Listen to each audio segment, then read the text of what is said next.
আমাদের কি কষ্ট হইতেছে? আজকে কি কষ্ট হওয়ার রাত্রে? কষ্ট হওয়ার রাত্রে।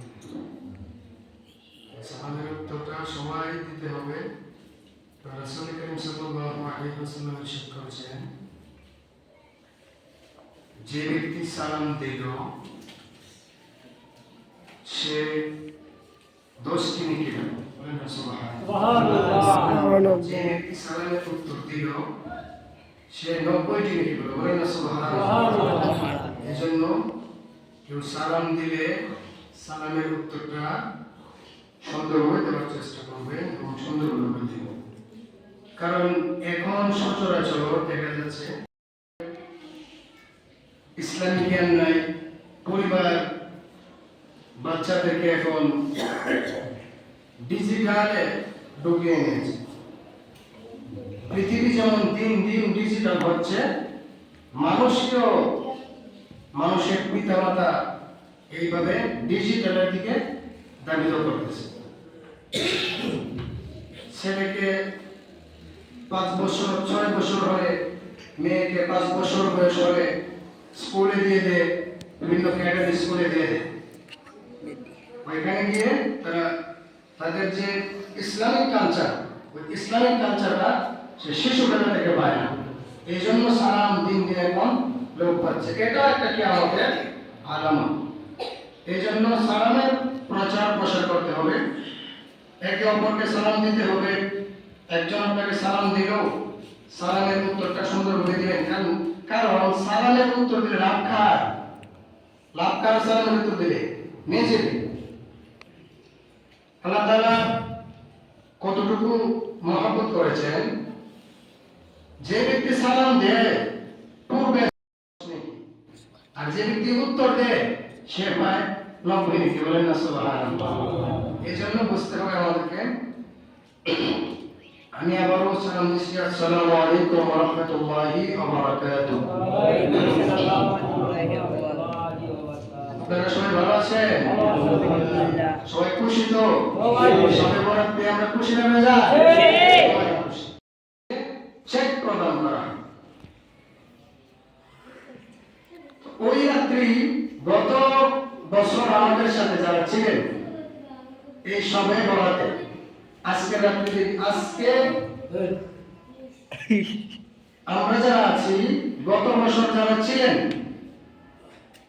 এদের মধ্যে অনেক আছে আজকে নাই, ঠিক না? অনেক মানুষই আপনার হয়তো বা নজরে পড়তেছে না। কারণ মানুষের যখন মানুষ যখন মৃত্যুবরণ করে তখন তার কীর্তিগুলো দেখার আগ পর্যন্ত তাকে অন্য মানুষ মনে করে না। এই জন্য আমাদের উচিত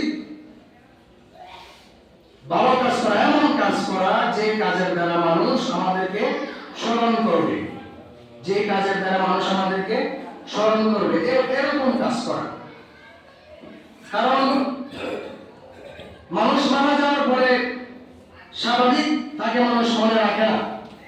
এক জায়গায় যাওয়ার পরে একজন গ্রামের মেম্বার অথবা একজন গ্রামের চেয়ারম্যান, একটা চেয়ারম্যান যদি একটা জায়গায় পানির টিউবওয়েল দিয়ে যায় এবং সে মারা যাওয়ার পরে মানুষ যখন ওই পানির টিউবওয়েল থেকে পানি খায় তখন সে মনে করে যে ওই টিউবওয়েলটা ওই মেম্বার ওইখানে বসিয়েছিল, ওই মেম্বার দিয়েছিল, তখন ওই মেম্বারের কথা মনে পড়ে।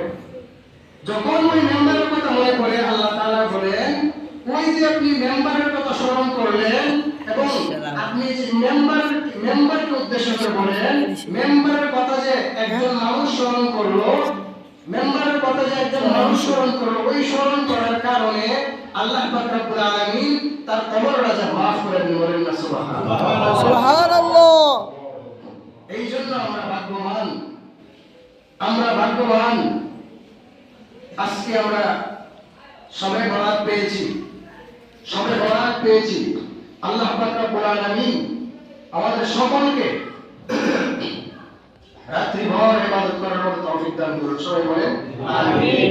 আসসালাতু ওয়াসসালামু আলাইকা সাইয়্যিদা রাসূলুল্লাহ, আসসালাতু ওয়াসসালামু আলাইকা ইয়া হাবিবাল্লাহ, الصلاة والسلام عليك يا شفيع المذنبين الصلاة والسلام عليك يا رحمة للعالمين الحمد لله الذي جعل الشمس والقمر بحسبان والنجم والشجر يسجدان وفضل زمانا على زمان كما فضل مكانا على مكان وإنسانا على إنسان ونشهد أن لا إله إلا الله وحده لا شريك له ونشهد أن سيدنا إيماننا وحبيبنا وحبيب قلوبنا وحبيب ربنا ومولانا محمدا عبده ورسوله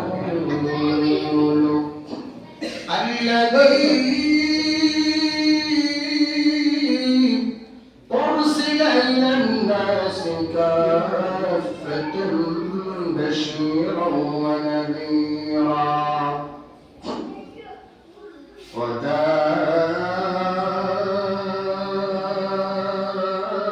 وداعيا إلى الله بإذنه وسراجا منيرا فقد قال الله تعالى في كلامه المجيد وفي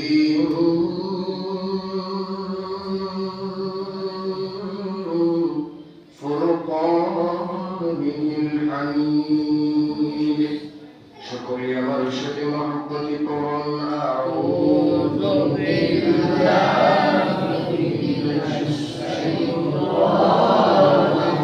الرجيم بسم الله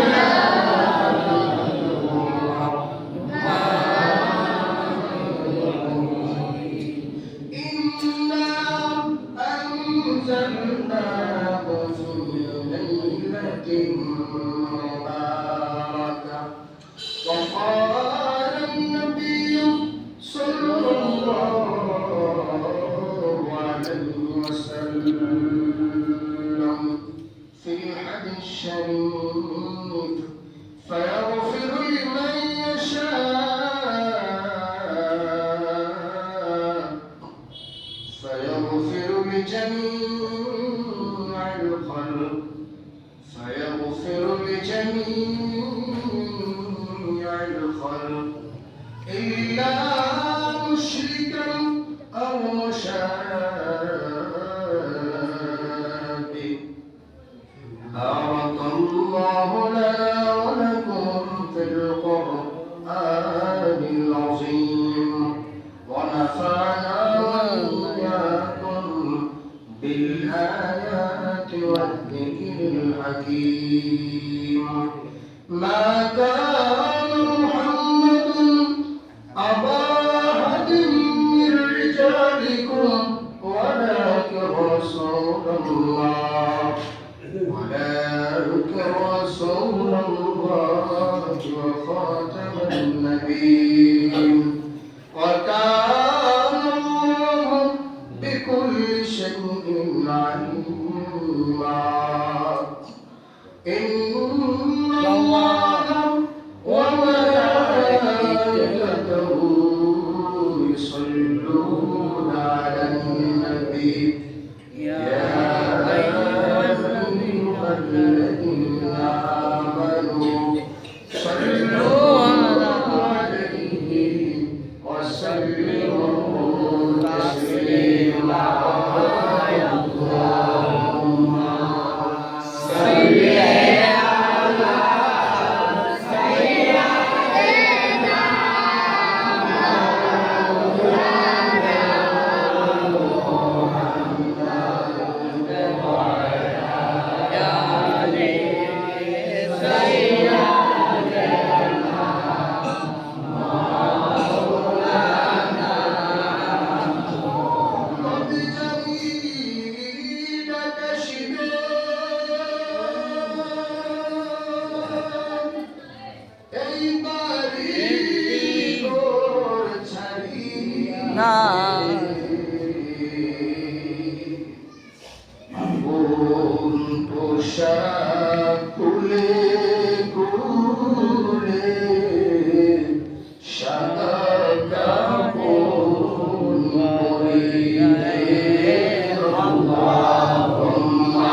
কারণ আল্লাহ পাক রব্বুল আলামিন বলেন, বান্দা ওই রাত্রিতে তুমি চাও, যাহা চাইবা তাহাই পাইবা। বলেন না সুবহানাল্লাহ।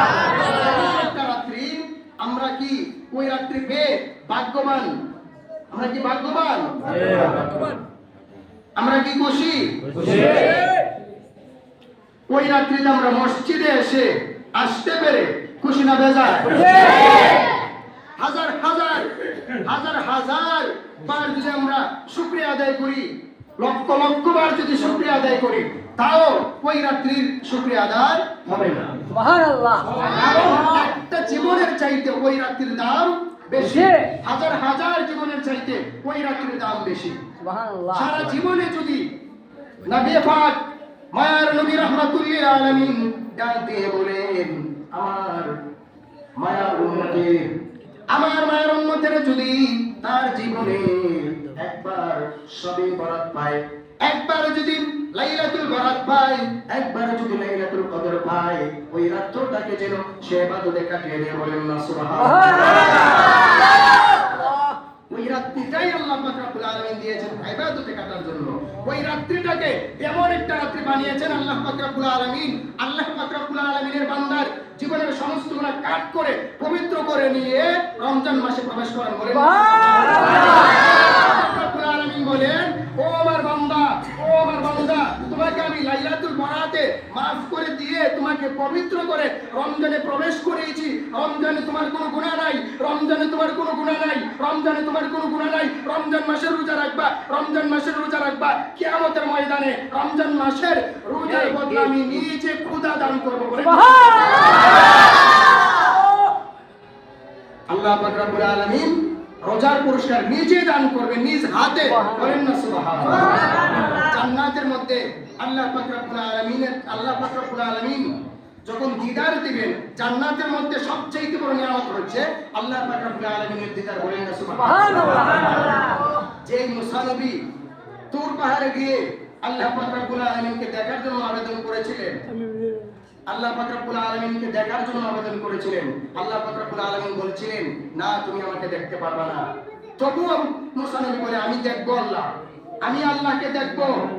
আল্লাহ বলেন, না দেখতে পারবা না। তুমি দেখতে পারবা না। মুসা নবী বলেন, না, আমাকে দেখা দিতেই হবে, আমাকে দেখা দিতেই হবে। তখন আল্লাহ পাক রব্বুল আলামিন বলেছেন, আচ্ছা ঠিক আছে, তুমি ওযু করো, ওযু করে পাহাড়ে আসো, তুর পাহাড়ের একদম উচ্চ স্থানে আসো। মুসা আলাইহিস সালাম ওযু করে তুর পাহাড়ের উচ্চ স্থানে গিয়েছে। উচ্চ স্থানে গিয়ে রেডি আল্লাহ পাক রব্বুল আলামিনকে দেখার জন্য। আল্লাহ পাক রব্বুল আলামিন বলেন, মুসা তুমি রেডি তো? মুসা বলেন, জি আল্লাহ, আমি রেডি। ঠিক আছে, তাহলে আল্লাহ পাক রব্বুল আলামিনের 70,000 নূরের পর্দা, 70,000 নূরের পর্দা, 70,000 নূরের পর্দা থেকে একটা পর্দা খালি সরিয়েছেন, ওই পাহাড় জ্বলে সরকার হয়ে গেছে। বলেন না সুবহানাল্লাহ। মুসা কি দেখতে পেরেছে? না, দেখতে পারে না। মুসা দেখতে পারে না। অথচ আল্লাহ পাক রব্বুল আলামিন বলেছেন, আল্লাহ পাক রব্বুল আলামিন ওয়াদা করেছেন, হে আমার বান্দা, যদি দুনিয়াতে তোমরা আমার কথা মতো চলো, জান্নাতের ভিতরে আমি স্বয়ং তোমাদেরকে দেখা দেব। বলেন না সুবহানাল্লাহ। আল্লাহ নিজে এসে, আল্লাহ পাক রব্বুল আলামিনের বান্দাদেরকে দেখা দিবেন নিজে এসে। জান্নাতের ভিতরে সবচেয়ে বড় নিয়ামত হচ্ছে আল্লাহ পাক রব্বুল আলামিনের দিদার। একবার যখন আল্লাহ পাক রব্বুল আলামিনের বান্দারা যখন জান্নাতে প্রবেশ করবে, জান্নাতে প্রবেশ করার পরে আল্লাহ পাক রব্বুল আলামিন দিদার দিবেন, এক পলক তাকাবে, বান্দারা এক পলকে 80 বছর চলে যাবে। বলেন না সুবহানাল্লাহ। 80 বছর চলে যাবে। তো আল্লাহ পাক রব্বুল আলামিন বলেন, যদি তোমরা আমাকে দেখতে চাও তাহলে রমজান মাসের রোজা রাখো। কেননা রমজান মাসের রোজার তোমাদের যে পুরস্কার দেওয়া হবে, রমজান মাসের পুরস্কারটা আমি নিজে খোদা দান করব। বলেন না সুবহানাল্লাহ। নিজ হাতে যেহেতু দিবেন, আল্লাহ পাক রব্বুল আলামিন কি আমাদের সামনে না এসে দিবেন? আল্লাহ পাক রব্বুল আলামিন আমাদের সামনে আসবেন। এই জন্য আল্লাহ পাক রব্বুল আলামিন আমাদেরকে লাইলাতুল বরাত দিয়েছেন। লাইলাতুল বরাতে আল্লাহ পাক রব্বুল আলামিনের বান্দাদের গুনাহগুলো কাট করে আল্লাহ পাক রব্বুল আলামিনের বান্দাকে একমাত্র পবিত্র করে, গুনাহ থেকে ফারাক করে আল্লাহ পাক রব্বুল আলামিনের বান্দাকে রমজানে নিয়ে পৌঁছান, এবং রমজানটা সারা রমজান মাসুমের মতো রোজা রাখার তৌফিক দান করেন। এর মধ্যে যারা ভাগ্যবান তারাই রোজা রাখতে পারে, ঠিক না? দেখবেন কত মানুষ দেখবেন রাস্তাঘাটে দোকানপাটে পর্দা লাগিয়েছে, পর্দা লাগিয়ে পর্দার ভিতর ইয়া করে। রোজাটা কি আমাদের? রোজাটা কি কোন নবী বলেছেন যে আমার জন্য রোজা এটা বলেছেন? না। রোজাটা কার? আল্লাহ পাক রব্বুল আলামিনের রোজা। আল্লাহ পাক রব্বুল আলামিন কি দেখেন না? আল্লাহ পাক রব্বুল আলামিন কি দেখেননি? দেখেন। আপনি শাস্ত্রে বসে পর্দার ভিতরে বসে যখন পর্দা লাগানো থাকে তখন কি বোঝা যায় যে ভিতরে গন্ডগোল আছে। এই জন্য রমজান মাস সামনে আসতেছে, আপনাদেরকে বিনীতভাবে আহ্বান করব যে আপনারা অন্তত পক্ষে একটা মাস কষ্ট করুন। রমজানে আল্লাহ পাক রব্বুল আলামিন বলেন, আমার বান্দাকে শবে বরাতে মাফ করে দিয়ে পুত মাসুম বানিয়ে রমজানে পৌঁছায়, এবং রমজানের প্রথম রহমতের 10 দিন সে যখন রোজা রাখে তাকে আমি রহমত দিয়ে পরিপূর্ণ করে দিই। বলেন না সুবহানাল্লাহ। দ্বিতীয় 10 দিন যখন মাগফিরাতের সে রোজা রাখা শুরু করে, তার আত্মীয়স্বজন সহ সে যাদের জন্য দোয়া করে তাদেরকে মাফ করে দেয়। বলেন না সুবহানাল্লাহ। নাজাতের যখন 10 দিন চলে আসে, নাজাতের সময় আল্লাহ পাক রব্বুল আলামিন বলেন, তাকে আমি গুনাহ থেকে তার আত্মীয়স্বজন সহ তাকে আমি নাজাত দিয়ে দিই। বলেন না সুবহানাল্লাহ। আল্লাহ পাক রব্বুল আলামিন আমাকে আপনাকে বেশি করে আমল করার মতো